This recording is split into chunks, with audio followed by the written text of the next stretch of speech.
ہم اچھے طریقے سے اس رشتے کو نبھائیں گے اور میں تمہارے ساتھ کسی قسم کی کوئی ایسی زیادتی یا حرکت جو پچھلے عرصے میں ہوتی آئی ہے جس کی وجہ سے ہمارے تعلقات خراب ہوئے اس چیز کو دوبارہ ریپیٹ نہیں کروں گا. یہ نکاح ہونے کے بعد ویری نیکسٹ ڈے ہم دوبارہ کورٹ میں پیش ہوئے اور میری اسٹیٹمنٹ دلوائی گئی کہ میرا جو اعتراض تھا وہ اسی بات پہ تھا آبویسلی کہ میرے میریٹل رائٹس مجھے نہیں مل رہے.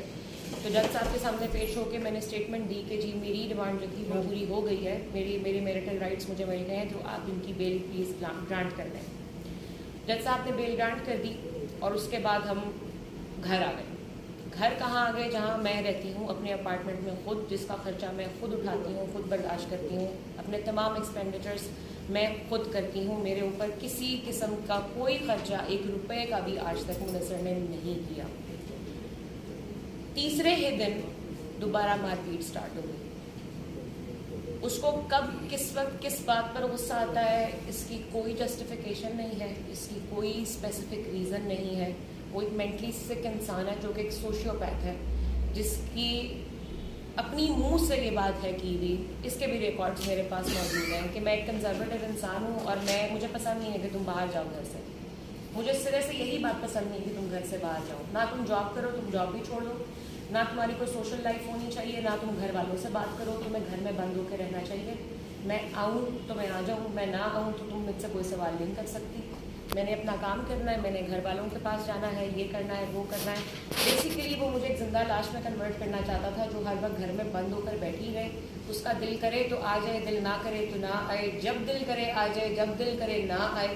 اور میں کسی قسم کا اس پر کوئی اپنی فیلنگ یا ایموشن شو کرنے کا حق نہیں رکھتی. 3 4 دن مجھے یرغمال بنا کر میرے ہی اپارٹمنٹ میں وہ بند رکھتا تھا اور میرے سر پہ بیٹھا رہتا تھا. میرا فون کانفسکیٹ کر کے اپنے پاس رکھ لیتا تھا. میں نہ گھر فون کر پاتی تھی, نہ کسی اور کو کال کر پاتی تھی.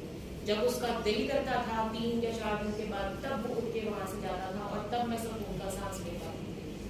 16 جولائی 2022 سے لے کر 1 اکتوبر تک ملٹیپل ٹائمز اس نے میرے ساتھ تشدد کیا, مجھے مارا پیٹا, یہاں تک کہ 1 اگست کو اس نے میرے منہ پر رضائی لپیٹ کے میرا سانس دبا کے مجھے مارنے کی کوشش کی. شاید اللہ نے میری زندگی رکھی ہوئی تھی, مجھے نہیں پتا اس کے ذہن میں کیا خیال آیا کہ کچھ سیکنڈ بعد وہ رک گیا اور وہاں سے بھاگ گیا. میں نے اس وقت بھی 15 پہ کال کی تھی, وہ کال بھی آن ریکارڈ موجود ہوگی. میں نے اس وقت بھی اپنے وکیل صاحب کو فوری طور پہ وائس میسیجز کیے تھے, تصویریں بھیجی تھیں. میرا سر سے پاؤں تک جسم نیلوں سے بھرا ہوا ہے اس وقت بھی, ایون رائٹ ناؤ. ہر واقعے کی رپورٹ آن ریکارڈ لے کے آنے کے لیے ہر واقعے کے بعد میں 15 پہ کال کرتی رہی ہوں اور ان کو بتاتی رہی ہوں کہ میرے ساتھ کیا ہو رہا ہے. اور اپنے وکیل کو بھی ساتھ لوپ میں نے ہمیشہ رکھا, کیونکہ میں ویٹ کر رہی تھی کہ ہماری نیکسٹ پیشی کب آئے گی تاکہ میں وہاں جا کے اپنی آفیشیل اسٹیٹمنٹ دے سکوں.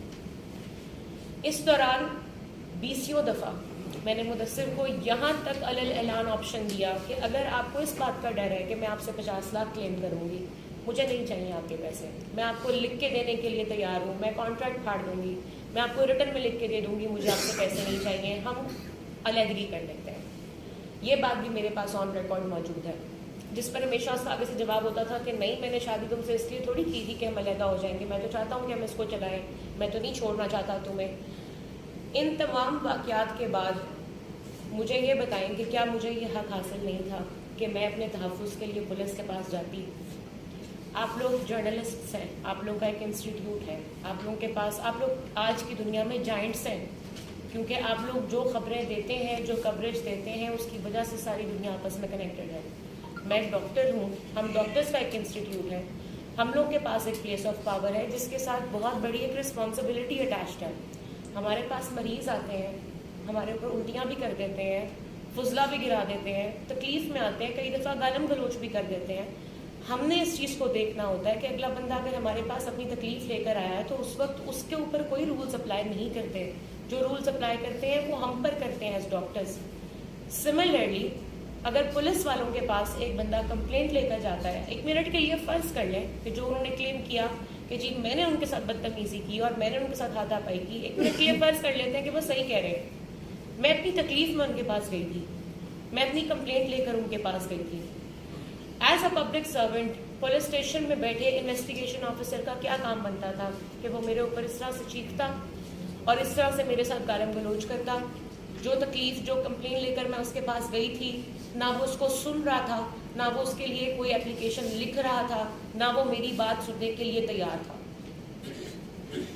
اس کے بعد آفٹر میتھ میں بہت ارسپانسبل طریقے سے کچھ چیزیں کچھ لوگوں نے سوشل میڈیا پر وائرل کی. ایز این انسٹیٹیوشن, اگین میں بات وہی کروں گی کہ as journalist, as an institution, as a team, میرا خیال ہے کوئی بھی ریزنیبل بندہ ہوگا تو وہ اس چیز کو انڈرسٹینڈ کرتا ہوگا کہ اگر آپ کے پاس ایک نیوز آئی ہے تو آپ کو پہلی بات تو یہ کہ اس کا دوسرا پہلو بھی پتہ کرنا چاہیے کہ اگر ون سائڈڈ اسٹوری آئی ہے تو دوسری سائڈ کی اسٹوری کیا ہے. پھر اس پر تھوڑی بہت انویسٹیگیشن, بہت زیادہ نہیں, تھوڑی بہت انویسٹیگیشن کر لینی چاہیے کہ کیا اس کے پیچھے حقائق ہیں, کیا فیکٹس ہیں, اس کے پیچھے کوئی بیک گراؤنڈ اسٹوری ہے یا نہیں ہے. پھر جو کلیم کیا جا رہا ہے اس نیوز میں, اس سے ریلیٹڈ کوئی ایویڈنس, کوئی پروف آپ کے پاس ایک خبر پہنچائی جائے اور آپ بڑے آرام سے اس کو جسٹ وائرل کر دیں اور کسی کی پوری زندگی کی محنت کے اوپر پانی پھیر دیں, اس کی کریکٹر اساسینیشن کریں, اس کی ساری زندگی کی جو اس کا بنایا ہوا محنت کے جو کریئر ہے اس کو تباہ کر دیں, اس کے اوپر اتنے گھناؤنے اور گندے الزام لگائیں جس کی وجہ سے اس کے والدین, اس کی فیملی پہ افیکٹ پڑے. میں الحمدللہ ایک بہت ویل رسپیکٹڈ, بہت ویل ایجوکیٹڈ اور بہت ویل آف فیملی سے بلانگ کرتی ہوں. میں الحمدللہ خود اس وقت کروڑوں کی پراپرٹی کی وارث ہوں. مجھے کسی کو بلیک میل کرنے کی ضرورت نہیں ہے, نہ کسی سے پیسے لینے کی ضرورت ہے. ٹھیک ہے, میری تکلیف اور میرا یہاں آ کے بیٹھنا, مجھ سے یہاں تک سوال کیے گئے کہ جی آپ نے پہلے کیوں نہیں پریس کانفرنس کر لیا, آپ ابھی کیوں آئی ہیں. میرے پاس چند اسکرین شاٹس موجود ہیں مدثر کی میسیجز کے, اور باقی تمام جو ہیں وہ میرے پاس موجود ہیں آن ریکارڈ, جس کے اندر اس نے یہ بات کلیم کی ہوئی تھی کہ میرے پیچھے تو بہت سارے رشتے آئے ہوئے تھے جو مجھے گاڑی بنگلہ اور سارا کچھ دینے کو تیار تھے, میں تمہیں مفت میں مل گیا ہوں, تم نے میرے سے 50 لاکھ لکھوا لیے جو میں تمہیں دے بھی نہیں سکتا. جس کے جواب میں نے اس کو یہی بات کہی ہوئی تھی کہ میں نے آپ سے شادی آپ کے پیسوں کے لیے نہیں کی تھی, وہ مجھے پیسے دے ہی نہیں سکتا, اس کے پاس 1 روپیہ بھی نہیں ہے. ایک گاڑی تھی اس کے پاس صرف, جو کہ اس نے اس کیس کے دوران اپنے وکیل کو تنخواہ دینے کے لیے بیچ دی تھی. ٹھیک ہے, میں چاہتی تو یہ پریس کانفرنس پچھلے سال اکتوبر میں بھی کر سکتی تھی جب میرے اوپر پہلے سے اٹیک کروایا تھا. میں چاہتی تو یہ پریس کانفرنس میں جون میں بھی کر سکتی تھی جس وقت پولیس والے میری بات نہیں سن رہے تھے, لیکن میں نہیں چاہتی تھی کہ یہ میری پرسنل لائف, میرا پرسنل معاملہ اس طریقے سے سامنے لایا جائے. یہاں تک کہ جو تصویریں اور ویڈیوز میرے کیس سے ریلیٹڈ ایویڈنس میں تھے, میں نے آج کی ڈیٹ تک وہ پولیس کسٹڈی میں نہیں لیے. جب بھی عدالت میں ضرورت پڑی میں نے اپنے فون میں وہ ان کو دکھائے, میں نے وہ سبمٹ نہیں کیے, چونکہ میں اس بات کو ریئلائز کرتی تھی کہ اگر میں نے یہ ایویڈنس میں دے دیے تو اس کے بعد ان تصویروں اور ویڈیوز کا جو استعمال ہوگا وہ میرے کنٹرول سے باہر ہوگا. آج میں مجبور ہو کر آپ سب کے سامنے اس لیے آئی ہوں کیونکہ جس انسان نے شادی کے ایک اتنے پاک رشتے کی, ایک میرج کے انسٹیٹیوشن کی سینکٹی کا خود کوئی لحاظ نہیں کیا اور اپنے ہاتھ سے ویڈیوز بنا کر وائرل کی, اپنی بیوی کے اوپر گندے الزامات لگوائے, مجھے مزید اس کا لحاظ کرنے کی ضرورت نہیں ہے. مجھے نور مقدم کی طرح, مجھے سارا شاہ نواز کی طرح 3 دن بعد اپنے اپارٹمنٹ سے اپنی لاش برآمد نہیں کروانی. مجھے سیفٹی اور سیکیورٹی چاہیے. میں نے آج تک اس کو معاف کیا صرف اس لیے کیونکہ میں دل سے چاہتی تھی کہ ہمارا رشتہ اچھے طریقے سے چلے, کیونکہ میری فیلنگس کبھی بھی اس کے لیے میلیفائڈ نہیں تھی. میں آج بھی آپ سب کے سامنے بیٹھ کے یہ بات کہتی ہوں, میں اپنے شوہر سے بہت پیار کرتی ہوں. میں نے اس کے لیے جو کچھ کیا وہ مجھے پتا ہے, اس کو پتا, میرا اللہ جانتا ہے. میں نے اس سے کبھی کوئی خرچہ نہیں لیا, لیکن اس کے پہننے, اوڑھنے, کھانے پینے ہر چیز کا خرچہ ہمیشہ میں نے کیا. یہاں تک کہ اس کی گاڑی بیچنے کے بعد جب وہ اپنے پیشنٹس دیکھنے جاتا تھا, اپنے بزنس کی میٹنگز کرنے جاتا تھا, وہ میری گاڑی استعمال کرتا تھا. میں گاڑی کے پیٹرول کے ٹینک فل کروا کے اپنی چابی اس کے ہاتھ میں دے دیتی تھی کہ تاکہ اگر 500 روپے بھی اس کے کہیں پہ آتے ہیں نا وہ خرچ نہ ہوں. میں اس کو جتنا سپورٹ کر سکتی ہوں میں کروں, اور یہ بات میں کوئی احسان جتانے کے لیے یہاں شیئر نہیں کر رہی. میں نے جو کیا اپنی خوشی سے کیا, اپنے دل سے کیا, کیونکہ میں اپنے شوہر سے بہت پیار کرتی ہوں. لیکن یہ میری بدقسمتی ہے کہ آج مجبور ہو کے مجھے یہ باتیں آپ لوگوں کے ساتھ شیئر کرنی پڑی ہیں جو کہ انتہائی پرسنل فیکٹس ہیں اور جو عام حالات میں کبھی بھی کسی کو نہ بتاتی. اس سب کے بعد میری ریکویسٹ ہے پولیس سے, نیشنل پریس کاؤنسل سے, جو بھی آپ لوگ کے جرنلزم کے سینئرز ہیں ان سے کہ جن لوگوں نے ارسپانسبل طریقے سے اس نیوز کو پروپیگیٹ کیا ان کی بھی انکوائری کی جائے, ان کو بھی انویسٹیگیٹ کیا جائے. اور میرا جو کیس ہے 376 کا جو ابھی تک چل رہا ہے, جو اپیرنٹلی پچھلے 2 مہینے سے پروسیکیوشن آفس سے واپس ابھی تک عدالت میں نہیں پہنچ سکا کہ ہماری اگلی پیشی ہوتی, اور اس سارے فیاسکو کی بجائے میں ڈائریکٹلی عدالت میں جا کے اپنی یہ کمپلین جو ہے وہ کر سکتی, اس کا پتہ کیا جائے کہ وہ کیوں ڈیلے میں آ رہا ہے. اور اب یہ جو سارا ریسنٹ واقعہ ہوا ہے جس کے اندر پولیس نے مدثر کے ساتھ مل کر میری کیریکٹر اسیسینیشن کی ہے, میری ڈیفیمیشن کی ہے, اس کی پراپر جو ہے انویسٹیگیشن کنڈکٹ کی جائے. اینڈ پر صرف اتنا کہوں گی, ایک دفعہ دوبارہ ریٹریٹ کر دوں, ہاں میں اپنے شوہر سے بہت پیار کرتی تھی, ہمیشہ شاید کرتی رہوں گی, لیکن کیا میں اس کو اس حرکت کے بعد معاف کر سکتی ہوں یا نہیں کر سکتی, اس کا میری فیلنگز کے ساتھ کوئی تعلق نہیں ہے. میری شادی کی وہ پرسنل باؤنڈریز اس نے کراس کی ہیں جس کے بعد میرا نہیں خیال کہ مزید درمیان میں کوئی رہ جاتی ہے بات. آپ لوگ کے وقت کا بہت بہت شکریہ. Thank you so much for coming. صاحب بھی آپ ان سے شکایت کر سکتی ہیں, اور پارٹی کے طور پہ اس کے حوالے سے اگر کوئی کارروائی دیکھی گئی کہ اس نے یہ کتنی نیوز چلائی ہے تو ہم اس کے خلاف کارروائی کر سکتے ہیں.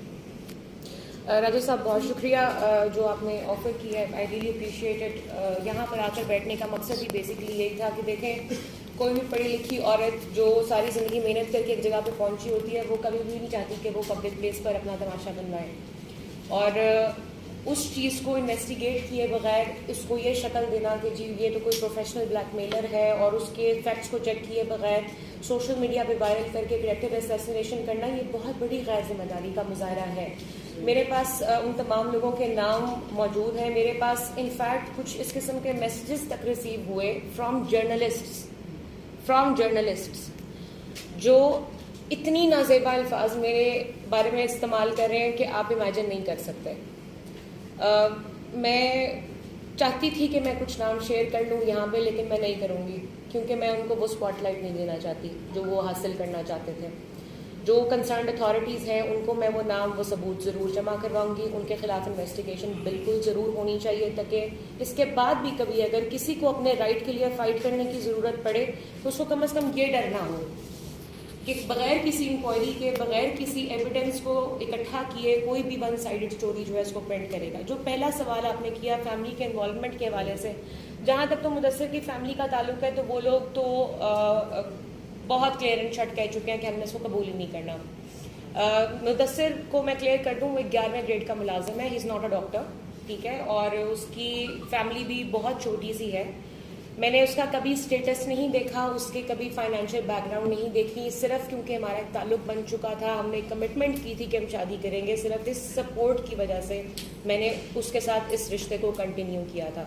اس کی فیملی سے میں 2-3 مرتبہ مل چکی ہوں. انفیکٹ سیٹرڈے کو بھی جب یہ سارا واقعہ ہوا تھا میں اس کے گھر گئی تھی, اس کی والدہ سے, اس کی بہن سے, اس کی بھابھی سے ملی تھی. اپیرنٹلی اس کے گھر کی خواتین کو یہ بات آج تک نہیں پتا تھی کہ ہمارا نکاح ہوا ہے, صرف اس کے والد اور بھائی کو پتا ہے, اور وہ یہ بات کیٹیگوریکلی کہہ چکے ہیں کہ ہم اس شادی کو ایکسیپٹ نہیں کریں گے.